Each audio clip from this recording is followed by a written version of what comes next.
What's up, Calgary? Great Northern Discussions. I'm your host, Kevin Tucker, back with another episode here, and we're headed down the mayoral race here in Calgary. We sat down with Jeff Davison today. This is a gooder. You're going to want to stick around. We cover all kinds of goodies from safety in Calgary, affordability, blanket rezoning, lack of trust in the current city council. I think we're going to have a big-time turnover down at City Hall. But also we've got some accusations flung at another one of the candidates running for mayor. So we're going to dive into some of that stuff. So stick around. You're going to want to watch it. It's a good one with Jeff Davison. I think he's a great candidate. And we're going to be getting some more here in the future. In the next 2 months, election's going to be October 20th. So stick around. And as always, many thanks to our sponsors, Lone Star Directional Drilling.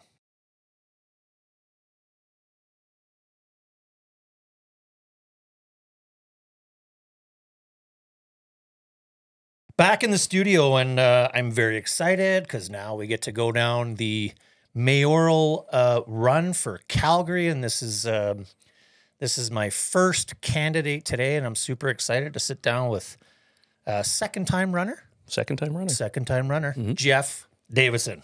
Welcome, buddy. Thank you for having me. How's the campaigning going? It's great. Yeah, it's interesting doing this a second time. And we were talking off camera here a minute ago. It's very different, right? You know what to expect. You know who's going to shoot at you. You know what they're going to say. You almost get to compartmentalize it a little bit differently, but it allows you to focus on one thing, people, right? And I think that's really what's been missing in politics over the last few years is that we just stopped listening to people, right? We stopped listening to what they value. We stopped listening to what they want. And, we have a council that has this very we know best attitude. And, agreed. Just by doing it a second time, you know how to approach it differently. Yeah. Yeah, and I think we'll definitely get into the. I want to get into like how city council has been during this last 4-year cycle, but I wanted to, for the sake of everybody and keeping things super transparent, I want to give all the candidates opportunity, on the platform to just want to get to know you better. Yeah, I want to get to absolutely. know every single person better. And just for new listeners out there, I'm obviously not a news podcast. I like to tell good stories and meet with good people, but I do think elections are important. And so that's why I like to do these. And I think it is super important that you're doing that, right? Because I think part of the challenge we have, every candidate, is just getting your message out and letting people understand who you are and what you stand for and what you plan to bring. And so these have become really important. And so I'm super happy to be here. Yeah, it's the new way of communicating. It's how we do it. Yep. And it's more fun, right? It's way more fun. It's hard to get everything about a person in a 1.5 minute news segment, right? You're covered for about 6-7 seconds, and it's hard to figure out who's who when that happens. Totally. Well, and I couldn't imagine having to memorize questions because I can't. I'm better just shooting from the hip. I don't know that I can memorize answers either. So, I mean, right. That's how I kind of approach it too. I remember a while back, I did the UCP leadership debates. Yeah. And somebody from the media said to me, they're like, well, how did you find the debate? I said, I love it. And they're like, well, why? I was like, because I get to ask the questions rather than have to answer them. It's way more fun. Oh, yeah, true. Yeah, fair enough. Oh, that's great. Well, I want to go back. I want to find out about, dig into some of your past and your history and how you got here. And having said that, where the world is, obviously I had to go back and even creep on LinkedIn, as we like to say, creep on LinkedIn, see where everybody's been. And I didn't even realize, we can talk about what you took in school, but you actually worked at Canadian Natural Resources as well. You had a stint there too. It's going way back. So about 20 years in industry, actually. Yeah. Yep. Yeah. So, what did you take in school? Where'd you grow up? How'd you get your start? Well, I think I was, like many people my age, graduated high school in about 1996 and wondered what the hell I was going to do with my life. Yeah. And I had these big visions of like, I'm going to travel, I'm going to do stuff. And my parents were like, you're going to get a job is what you're going to do. And managed to get hired by one of my mom's friends at Canadian Natural, a family friend who worked there at the time. And it was the start of a very long career in energy. Yeah. And so through that time, I mean, I worked mostly exploration. I have a media background and communications degree. I do not have a geology degree, but how does that geology is sort of what I ended up in doing. Crazy. But back then it was interesting because if you had the talent and you had the know-how and you had mentors, and I had a lot of mentors at the company that were just, they took you under your wing and said, look, like, we can do better. It was the time of opportunity. And if you could prove yourself, it was almost like you could do anything. Right. And that's just what I did at the company. And so spent 11 years there, and then left that to take a tech company public, which was, I mean, the experience of a life. It was one of the greatest things to watch the company go from just about 0 to 25 million users in 18 months. Incredible. And then have an epic failure. I mean, and I talk about this all the time. In fact, a couple of years ago, I did F Up Nights, where we talked a little bit about, what do you do with failure and why does failure happen and what do you learn from it and where do you go? But the best business experience story of my life was that company, all inside of 18 months, the highs, the lows, and everything in between. The whole thing, the whole journey. Yeah, and so when that kind of went down, found myself back in energy. Along the way, have produced film and television for, the vast majority of time I've spent in my career, still doing that. And it sort of led me to city council in 2017, spent 4 years there, and now find myself in healthcare as the CEO at the Prostate Cancer Centre, helping men talk about their health. So. Right? Yeah, you've got to, you might as well have a trench coat with all your business cards and hats and knives and peddling. It gives you a different level of experience to bring back to the city. I mean, certainly, I had a lot of private sector experience, and now running a provincial-wide charity for the last 3 years, man, it tells you, you got to do better with the dollars you have, right? I mean, we've increased services. We've seen over the last few years a 30% increase to patient count. We see about 24,000 patients every year. Just making sure that we have equitable care and access of care to men across the province, mental health, starting new programs in what's called prehabilitation. So it's the idea of, can we get guys healthier before a surgery, and will that affect better outcomes, which we're pioneering. Smart. So just all of these things that, you come back to the city now and you take it and go, I know we've got a lot of issues at the city. I mean, it doesn't matter. Like, you go out there and you ask people the blanket rezoning, the bag bylaws, whatever. It doesn't matter. At the end of the day, what people are looking for, I believe, in this election, leadership, experience, and vision. And I think that's what vastly sets me different from all the other candidates running. Well, just in that little blurb there, just the gamut. It wasn't a little blurb. I mean, you should know that these politicians will just take the microphone over and be like, hey, it's my podcast now. I so got cool. It. Yeah. Squeeze a word in when you can, Mr. Host. No, you just the difference in all the things that you have done. And it's funny, Victor and I were talking earlier. Victor makes all this happen, makes us look good. He's your responsible adult. He's the adult. We all need one. We just get to play the court jester. Yeah. But we were talking about running businesses and getting started, and because I'm an entrepreneur myself and have had the failures, but it's that whole journey and excitement, the highs and lows, and being broke, trying to pay yourself and looking for that next dollar. You learn how to squeeze that lemon, so to speak, and I think that carries over into business, and of course it's applicable here in running City Hall, which you mentioned earlier. If it's broken, you can't continue to do the same thing. I mean, like you, I think at the downside of that one company, I don't think I took a paycheck for 9 months to make sure our employees could get paid. We hold the record next to Air Canada for the longest company in bankruptcy and solvency protection in this country. Really? And that tells you how we fought for month after month after month to make sure we could, try to get this thing across the line. Stay afloat. And there's a lot of people out there that have said, hide stories like that. That's not good for the public. And I say, to hell with that. No, it is good for the public. It's the best lesson I ever learned in business, because sometimes being an entrepreneur is hard. And sometimes it's about, what do you do with the failure? I talk to kids all the time, and I say the one thing to them: stop being afraid to fail. You will fail. I failed in the last election. That doesn't stop me from continuing to want to do the right thing and move the city forward. You have to learn from it. You have to look at it and say, what would I do differently? And how would that resonate differently? And it doesn't matter if it's politics or business or just talking to kids. It's all about fail up, right? Fail forward. Yeah. Yeah, we all have to do that look back to see. Failures are important. It sucks when you're going through it. But I guess before that failure of the last mayoral run, you're actually in my ward. I'm a Ward 6 guy. Wonderful. So I got some gripes. Okay. No, Ward 6, which for people, that's like Springbank Hill. Yeah, the west side of the city. West side city, Aspen. Yeah, anyway. That was, I think you were in there from 17 to 21. Yeah.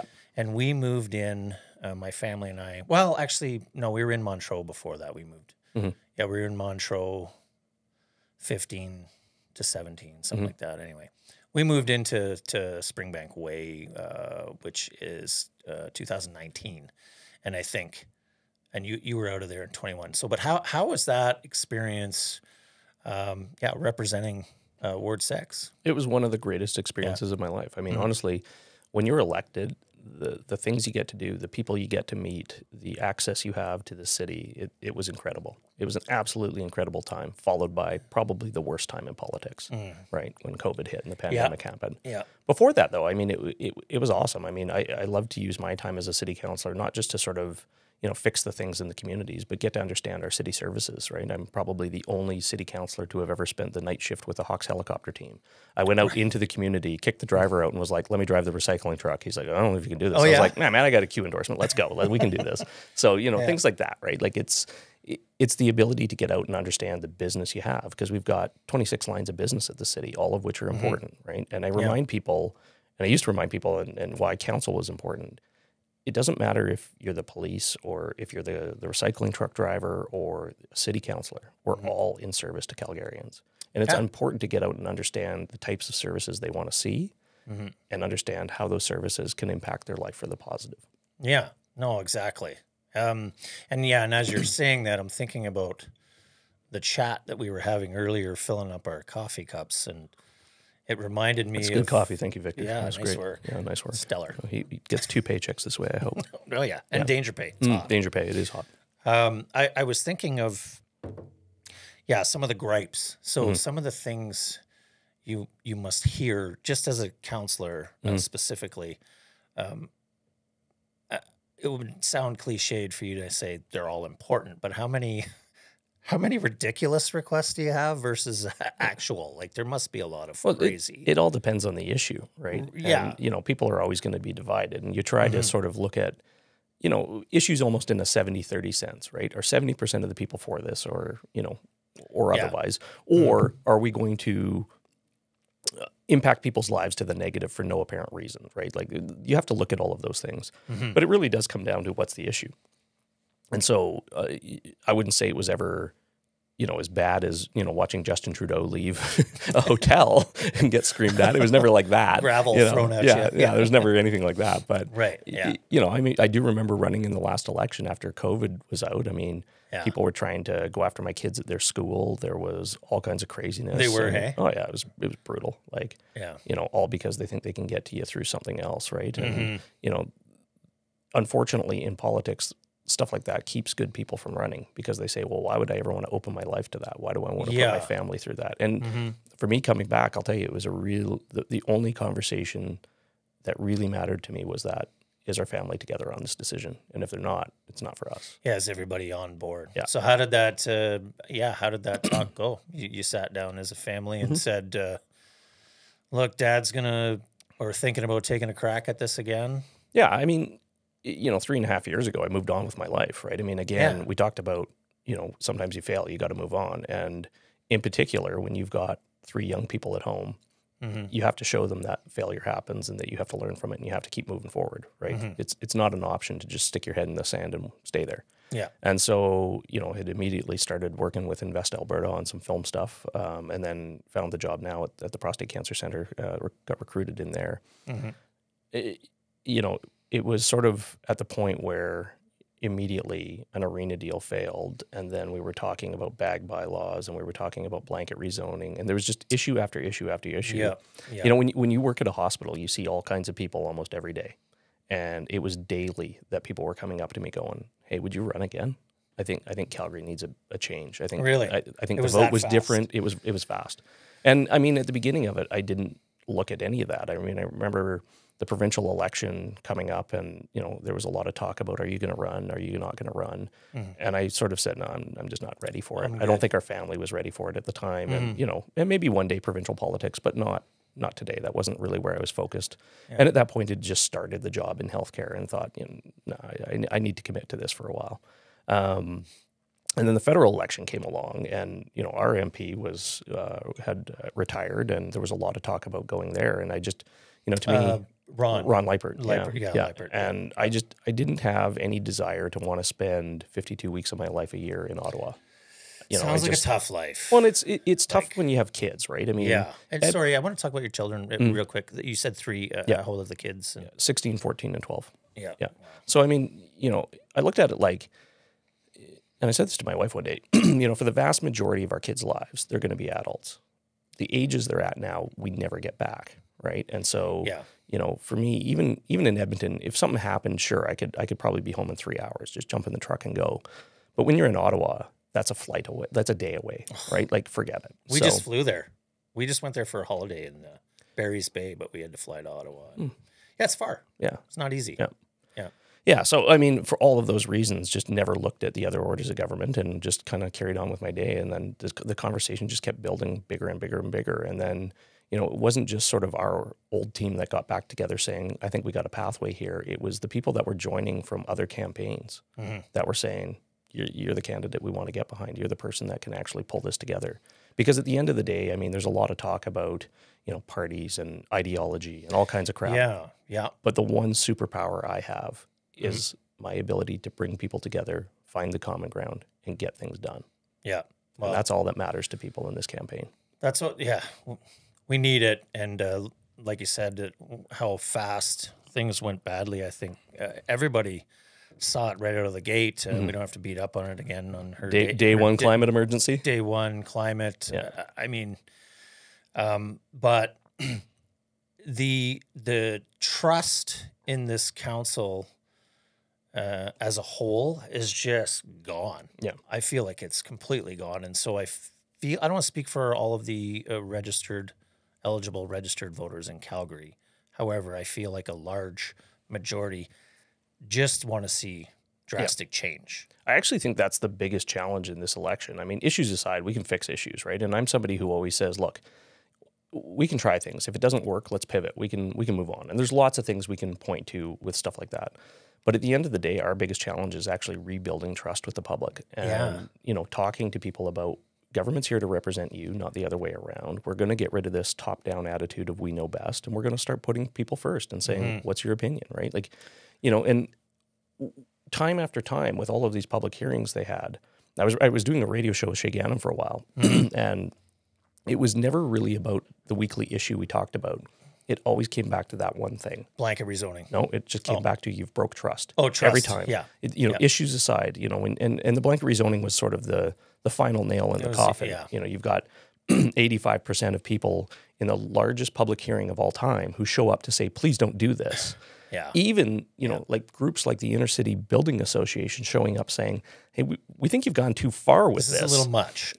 Right. And they do it anyway. It's just like, man, like I tell you, like our job is not rocket science. Our job is to just listen to people and do good things for them.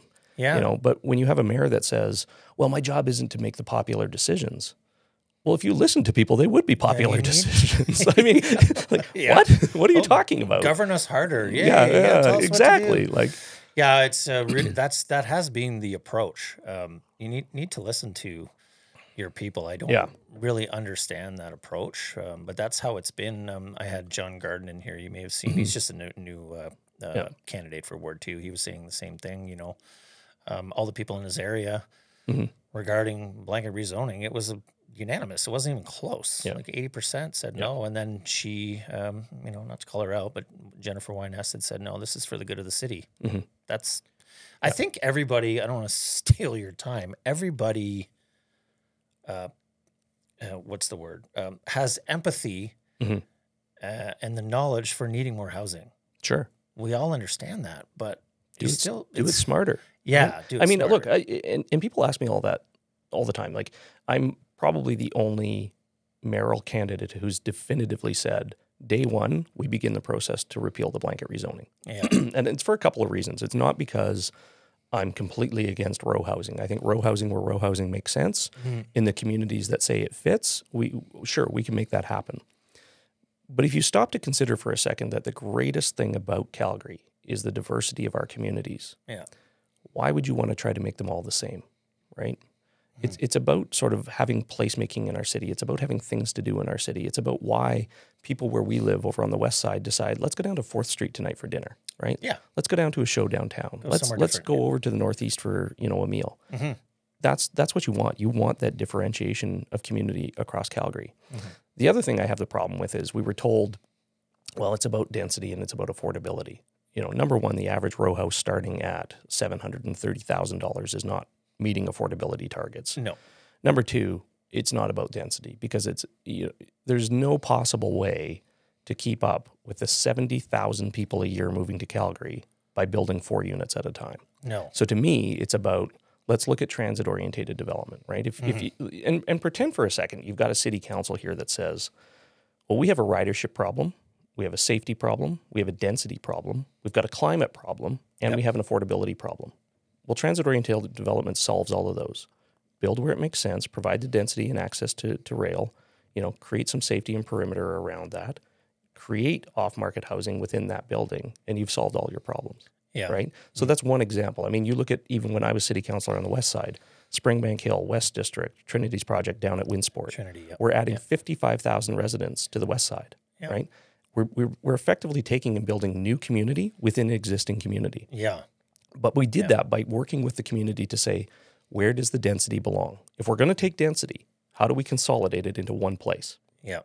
Because what people said overwhelmingly is, and this is where I always fight back on city council. Well, if you say no to this, it's NIMBYism. No, it's actually not. It's just smarter planning. It's saying, you know what, I'm okay with density, but put it in this area where we can consolidate density. Don't put it next door to my neighbor. Yeah, it's not straight up NIMBYism. And don't make me fight about parking with my neighbor. Yeah. Right. So to me, I look at there's community growth we can look at like that. There is new communities, which by the way pay for themselves, right? And they're built thoughtfully to say we pre-built the density in, so people understand what they're buying when they buy there.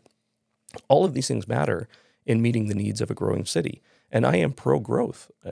We have to figure this out from an infrastructure side, from an affordability side, from a housing side, from a public safety side. That's our job. It is the job, and I'm thinking of that. I had it up here earlier. I was just thinking of Ward. I think now that we touched on blanket rezoning, and we'll go through. I'll direct people to your page, but I just on the topic of the rezone, I was looking just in Ward 6, not to pick on any area of I'm very familiar with this site. You're familiar. I mean, everybody is. But this is in Springbank Hill, and this is 30 Elvedine Drive. The condos, you can remind me of the numbers, but this, like so 42 units going in there. 42 units. That was previously designated for single-family home, right? Yeah. Then it got upzoned to R2, so we were going to put duplexes in there, high-end still. Yeah. That was about 12 units and now 42 units. What you can't see in that photo is if you look at that sort of open space, to the east side of that space, you've seen development along that bottom road there and housing going in down there. That gray area, that dark area in the middle, on the site there, that gray area in the middle. So you see where you're, on that Elvedine site, so where the red dot is. Yeah. Right? Yeah. Go to the middle of that site. Yeah. So you can see that right there, that dark patch. Yeah. So what you can't tell is that's about a 50-foot slope. Yes. Right? I was going to explain that to people. Yeah, like this is all sloped up all the way down. We live down here in Springbank. Now, if you zoom out for a second, because I think this is important to highlight, and you slightly go to the northwest a bit, right there. Okay, so all of that open land you see right there, all here, that is Springbank Hill. That is where effectively we're building a whole new community within an existing community. Yeah, this is on 85th and 17th here, right? Near 722 and all those. So you've got significant towers going in there. You have amenities going in there. You have seniors assisted living in there. You have diversity of product type. You have off-market housing, and the plan is to move the west leg of the LRT down into that site eventually. Okay, right. The interesting thing about this is that whole area falls under what's called an area structure plan, right? Local area plan. When we met with the community, back when I was the city councilor, we talked about this exact problem. Put density where density makes sense. And the community agreed, we'll take on the density, but consolidate the density. And when I got to the city, there was probably 40 plus landowners there. We got it consolidated down to about 6. And that was the impact that we needed to have in order to make the development happen, and in order to develop the density where it was supposed to go. The Elvedine place that the neighbors are fighting on, and City Council has recently approved, despite the community coming out very strong against this, including the acting city councilor for the area right now, who's not our elected official, but is also running for mayor. You know, they're in there supporting this type of development after the community has said no. And so the biggest issue I have with this is when we have an agreement to put density where it makes sense and we have that area structure plan together, stop creating amenities that go against what you said you were going to do. And if we go back to that conversation around trust, this council has to be a council that does what they say they're going to do. Yeah. And we have to measure that back, right? We have to be accountable to the decisions that we've told people, right? I mean, one of the biggest things I'm going to put into the mayor's office is what I'm calling the chief accountability officer. Yep. So the goal is figure out with city council how we can bring forward a strategic plan. What are we going to focus on over the next 4 years? And certainly what is off the table over the next 4 years? Because we've really got to reset the foundation here. The idea is with that plan, we then bring in an accountability officer to say, great, now go and do it. So everything from our administrative leads to city council, every time we make a decision, we should be able to take that document and say, this is what we agreed to. And we should build our decisions on the basis of that is the plan, right? Yeah. Always have something to point back to. But the point is like, again, you know, mapping aside, you see how close those sites are. And what you see is that there was an overall community plan that was brought forward by the community, supported by me, the city councillor, and our council at the time. Yeah. And then now we have a council going back on what we said we would do. And the problem with government is that we often have this attitude of, well, if they did it, it must be wrong. Sometimes big projects, Green Line's a great example. They're going to cross multiple levels of government. They're going to cross multiple different groupings of government. You have to be able to say, is the vision still there? And if you don't have a vision, that's when you lose. You lose projects all the time because they fall apart because nobody's laddered back to the vision, right? Yeah, I'm with you. Well, I think we beat up on that one pretty good. We beat up on that one. I wanted to. People can go to Jeff Davison, yyc.com, obviously to find out more about Jeff. And I wanted to discuss your plan. Some of your, we've already touched on the blanket rezoning, which is a big one. It's a real big one, but there are a lot of other issues going on right now, and you've got it at number one, and that's just safety. Yep. So what are your thoughts and what's your plans regarding safety? You know, it's interesting because, again, go back to the last election. I think we were a very divided city on where public safety was at and where support for police officers was at. Yeah. It is a very different environment now. I can tell you, we have had some very deep conversations in the Northeast all the way down to the south of town, and everybody is concerned with one thing, public safety. Yeah. Right? It's not just a downtown core issue anymore. It is in all of our communities. It's everywhere. People are seeing drug use in schools. They are afraid of what's going on in communities, all the way to the downtown, which has significant mental health and addiction disorder going on. You know, when you consider for a minute that there's a couple factors here that we've gotten to in the last 3.5 years that are troubling. Number one, we have the lowest number of officers per citizen ratio of any major city in North America. Yeah.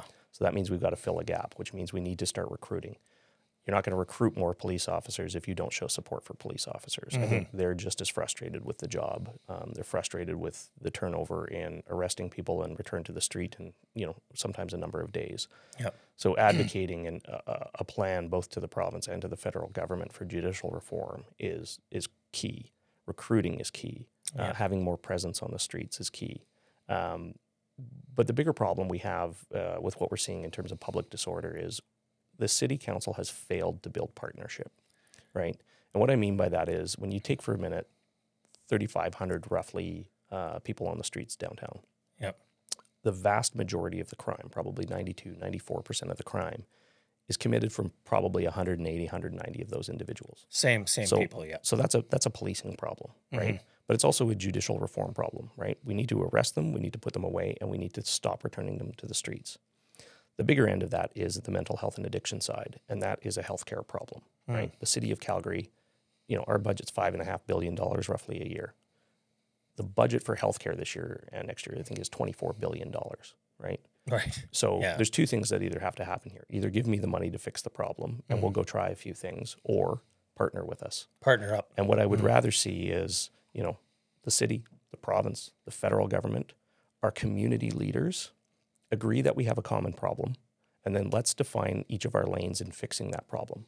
And when and where we make mistakes, and we will make mistakes, this is not a simple problem. Every jurisdiction in North America is going through this. They're all going through it, yeah. We can pivot. But I'll tell you this, Calgary is the only city out there with the entrepreneurial spirit, the talent, and the wherewithal to do this. We can be leaders in how we turn North America out of this problem. I'm tired of waiting for people to come up with a solution. Yeah. Oh, well said. It's, I never thought I would come here. I guess we always say that. You never think. Calgary was always so safe, and you always had your pockets on 3rd and 3rd Ave and 8th Ave. But now it's hard even walking down, even for lunch, business hours. Not right in your face, but I've just never seen so many. The bigger problem is that, you know, for people like us we've been around a long time, right? You go downtown when we were kids. Old guys. Yeah. Let's count ourselves as middle-aged guys. Middle-aged, sure. You go downtown, you know, in the late 90s, 2000s, and the people you'd see on the street had very different problems. Often it was because they're down on their luck. Correct. Maybe a little bit of a drinking problem. Yeah. The challenge, and this is what I tell my kids every single day, assume every one of those people on the streets has a weapon, because they do, and they're not afraid to use it. And I give a couple examples every time. I have seen literally a construction worker minding his own business, and, you know, one of the fentanyl floppers grab a shovel and just haul off and hit him, right? Out of nowhere. Yeah. I have seen people shooting up in the plus 15s at 11 a.m. on a Tuesday morning, right? Yeah. I have seen all kinds of disorder.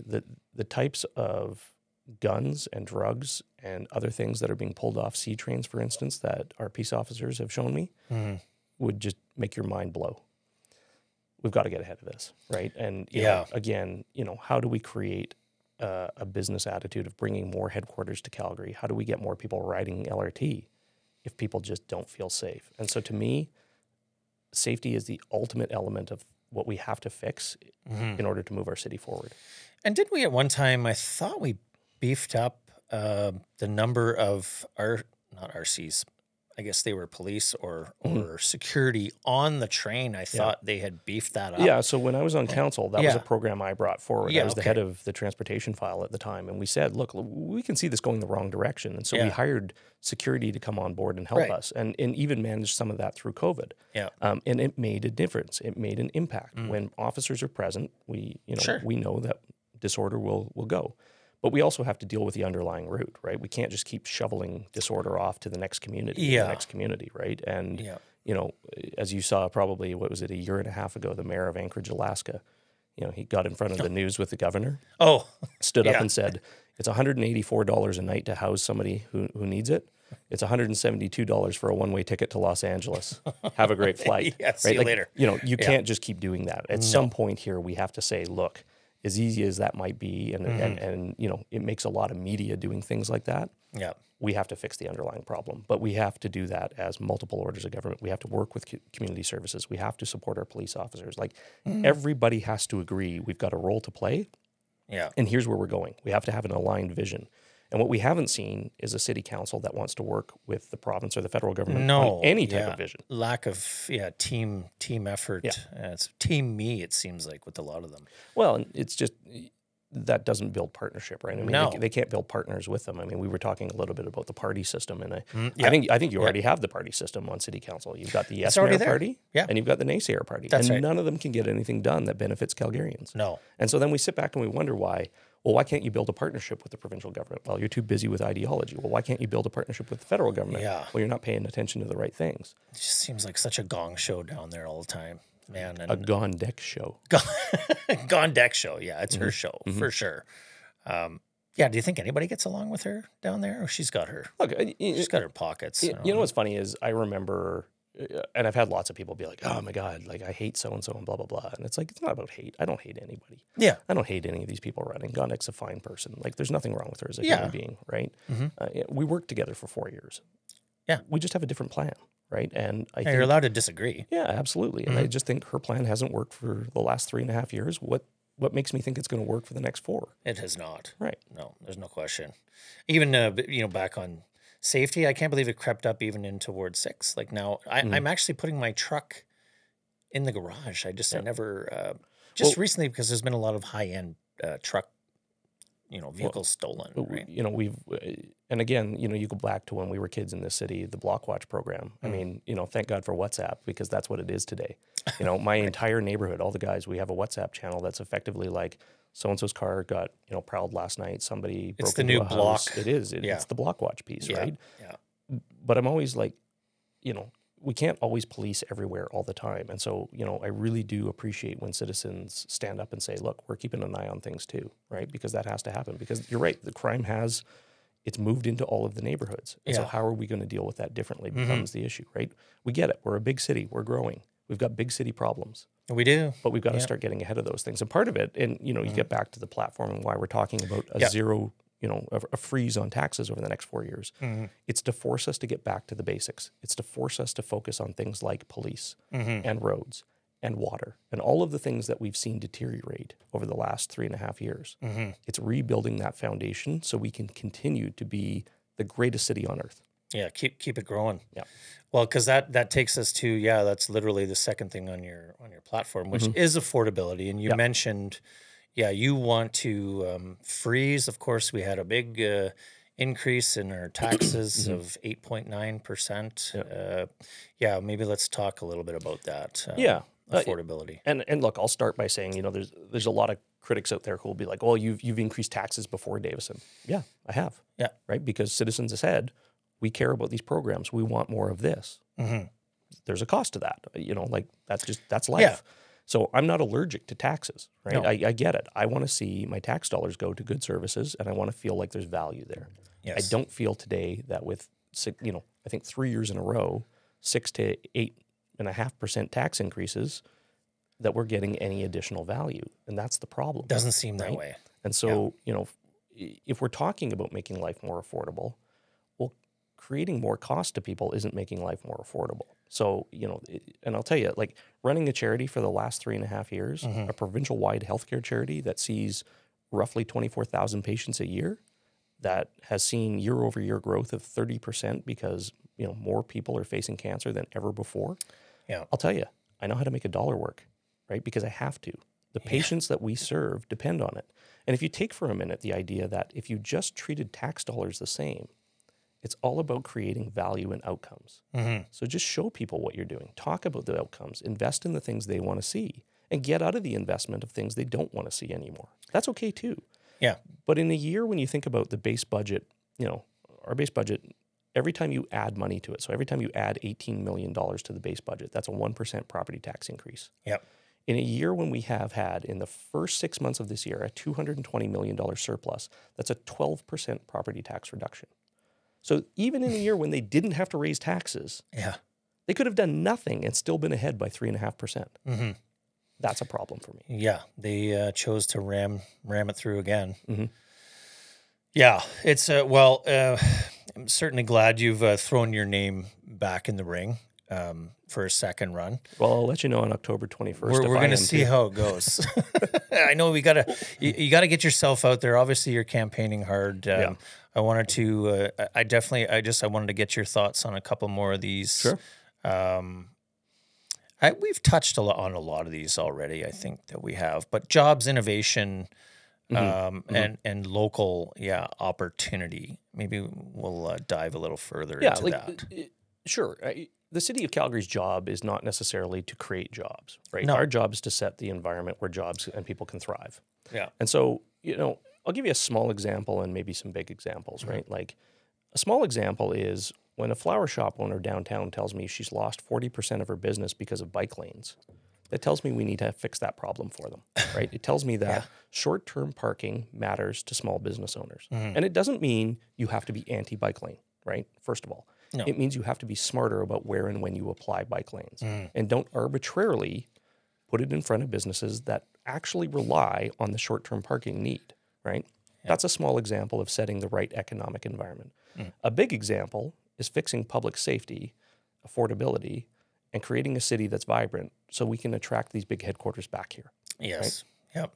Nobody's coming to Calgary if it's unsafe. Nobody's moving their family to Calgary if there isn't things to do, right? Yep. Nobody's moving their family to Calgary if it's unaffordable or there's no schools to go to, right? It's about building a place where people want to be, right? I've always said our job at the city is very simple. Build a safe, affordable city of opportunity for everyone. That's it.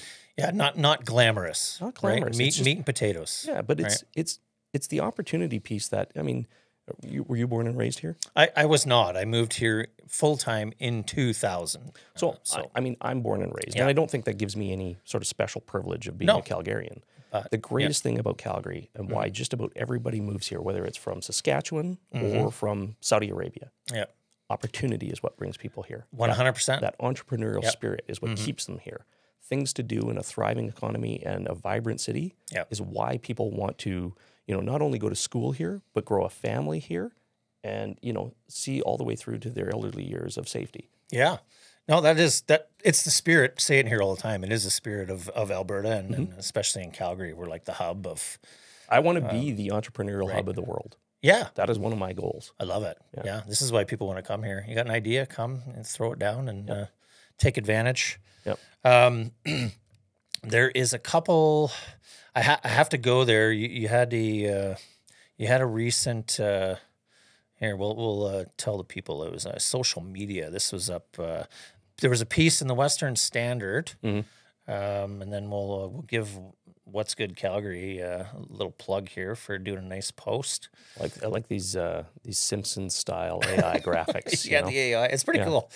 Yeah. So anyway, you know what? I've had people in public be like, "You don't look like your photo." I'm like, "What? What do you? Oh, that's not. Are you sure? That's AI. Handsome AI photo. I hope that's handsome. I'm not sure. Yeah. So Jeff, you just you came out recently. It was August 18th, calling out a conflict of interest. Against Sonia and a deal with NMAX, and I don't have my glasses on, but I can't remember his name. That's the problem I have too. But you can elaborate on it. So you've got concerns of a conflict. Yeah. There. So what have you found? When you run a polling company, yeah, and you're running a political party, which, by the way, when we go back to just listen to people, I've never once heard people say run a political party.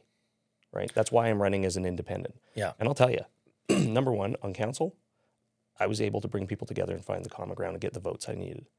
In the boardroom, I've been able to consolidate people. Look, and from a healthcare perspective, right? My job is innovate and create patient outcomes. If I, running a charity, had 14 people around the table with me all saying, yes, Jeff, I'd fire every one of them because I believe in innovation. Yeah. I believe in diversity of thought. And I believe that conversation solves problems. Yes. You don't get that by everybody being the same, first of all. Second, in this case, you've got an individual who's running a polling company, representing a mayoral candidate, and running a party, and is responsible to report to NMAX executives on, what's going on in the political landscape. Yeah. Yeah. Like, does that not raise a red flag of bias to you? I read it. Obviously don't know anything about it. Did whatever reading I could on it. It's definitely interesting. Raises some flags for sure. And then I guess I have to look into the history there. Is he, I guess, being in his type of position, isn't that more of maybe a volunteer type role? But it's kind of some gray. When you're running a party, you're not a volunteer. You can call yourself a volunteer all you want. Let's go into the party thing. Because that's new. Yeah. Yeah, I find it interesting because we've already kind of got that down there, like you said earlier. So we've got PACs, the whatever you want to call them, the hateful eight versus the yay and the nay. How do you think that's going to go? Like, how do you see the public receiving that information? I've heard a lot of people that are not happy about this party thing. I think people aren't happy because it's, again, something they said don't do and people did it anyway. Yeah. And, in particular for the city councillors that are a part of the community's first party, you got there on your own the first time. What on God's green earth makes you think you need to be part of somebody else's mess, right? If you did a good job for your community, stand up for your community, run again, and hopefully you're rewarded with re-election. Yeah. Banding together in some sort of desperate attempt to say, well, it's because we didn't get our way because they voted against us. Well, I'm sorry, that's not innovation. That's not diversity of thought. That's not moving our city forward. Right. So I'm surprised that any incumbent city councillor would want to be part of a party, first of all. Yeah. But for all the same reasons, again, I mean, I go back to what I said earlier. I think the greatest thing about Calgary is the diversity of our communities. If everybody thinks the same, we create a unified city that just, doesn't move the needle on why people want to be here. It doesn't move the needle on vibrancy. It doesn't move the needle on economic activity. I'm just not interested in that. No. Right? So, and look, I think in politics, where this party idea comes from is we're afraid to disagree with people. You know, we're afraid to have respectful discourse again and disagree with people when we want. Because, you know, the shame and blame of cancel culture or whatever you want to call it is out there. I don't care about any of that. No. I care about making good decisions driven by what people are asking us to do. And to me, that's the only thing that matters when it comes to a vote on city council. Did it line up to the strategic plan that citizens have asked us to do? And are you voting in line with that or not? And if you have a reason to go against it or something has new come to the table, fine, let's have that discussion. But otherwise, we should be pretty clear on what Calgarians have valued and why they've elected us. Yeah. And it's I think it's pretty clear going into this one. I think we're going to see some cages rattled. Like I think we're going to see I think we're going to see a lot of change. I sure hope so. By way of just a number of councillors not running again. Yeah. This will be the largest turnover in the City of Calgary council ever. Yeah. Which is nuts. Or at least in recent memory, right? Like, you know, you go back 50 years, this has never happened. No. I thought also we should touch on, just because you've already worked on council, and I wonder if it's changed down there, because we've kind of picked it apart a couple of times in here, just with administration having a little too much or pushing their own agendas versus council. And what have you heard, or what are you seeing down there? Or what do you think is happening? I think there's a couple of schools of thought on this. I think number one, when council doesn't have a plan, we still have to pick up the garbage and pay the police. Yes. Right. So the city has to continue to operate. Where we get sort of throttled off is in some of those other issues that you've seen council brought forward.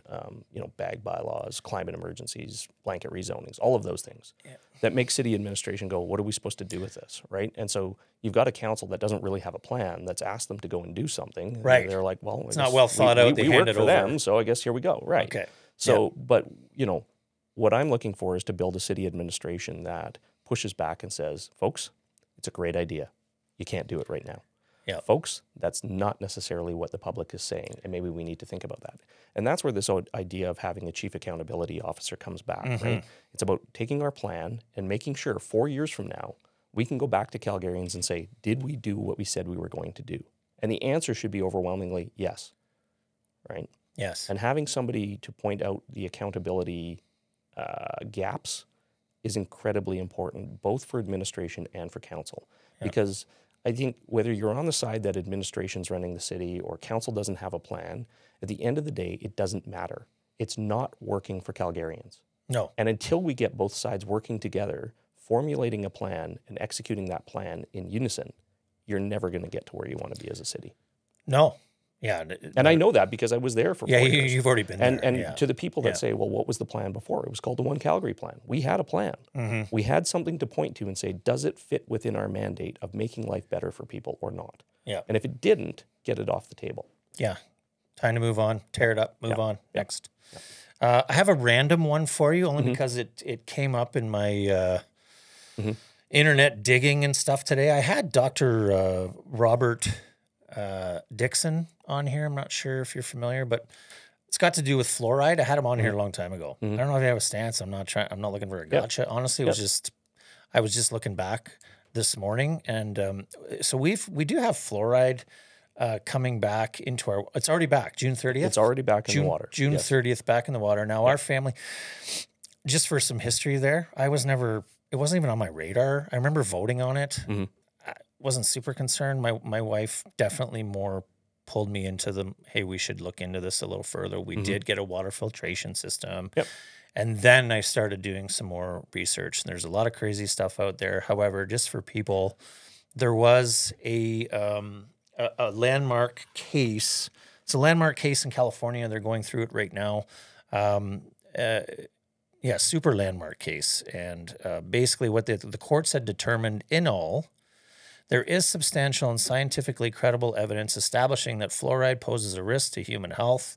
It is associated with a reduction in the IQ of children and is hazardous at dosages that are far too close to fluoride levels in the drinking water in all of the United States. So that was in the fall, I believe. Yeah, September of 24, that landmark case. I honestly not looking for anything. Just do you have any thoughts on fluoride and what are you hearing? Yeah, look, again, and I want to be very clear on this, like our agenda is getting back to basics and focusing on core services. Healthcare is not the responsibility of the City of Calgary, right? Right. So first and foremost, that is the responsibility of the provincial government. Yeah.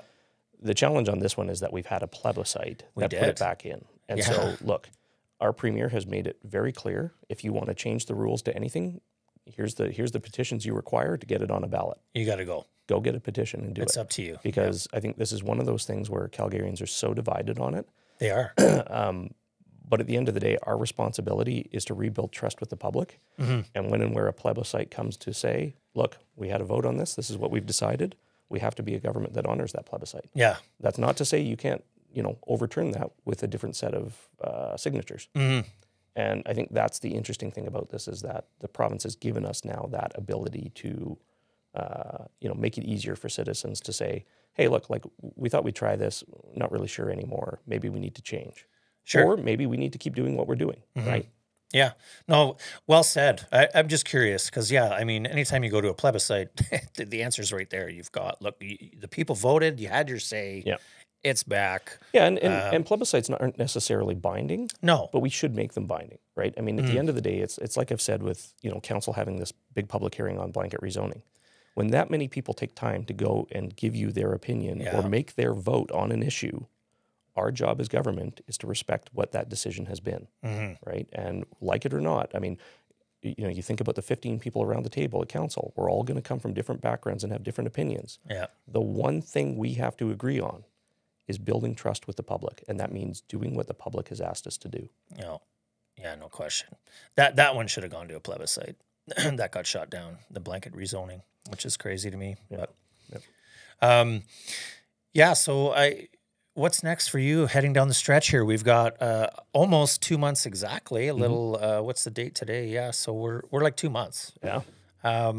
What do you got? I see you're out. You're hitting the podcast, which is great. Maybe we could touch on that a little bit and how things have changed versus news and radio and podcasts. Yeah, I love it. Like honestly, thank you for having me on again, because I think you guys are doing a great job just helping people share their message, right? And I think it's really important in this election for candidates to get out and get their message out, and it's really important for Calgarians to go, who are these people? Yeah, right. Because you're going to have a lot of people that say one thing, but then they've shown they'll do another.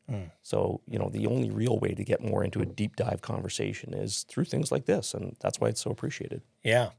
Yeah, it makes it a lot easier. Yeah, absolutely. No scripted questions or answers. And that's fine, right? I mean, it keeps it casual, and it helps you get to know people for who they actually are versus the soundbite they're trying to get out there in the media. Right? Yeah. And the sound bites aren't important. People are important. And the decisions we make for people are important. So let's talk them through in a more fulsome way. Yeah. Agreed. Well, what would have to ask you the question, why should someone vote for Jeff Davison?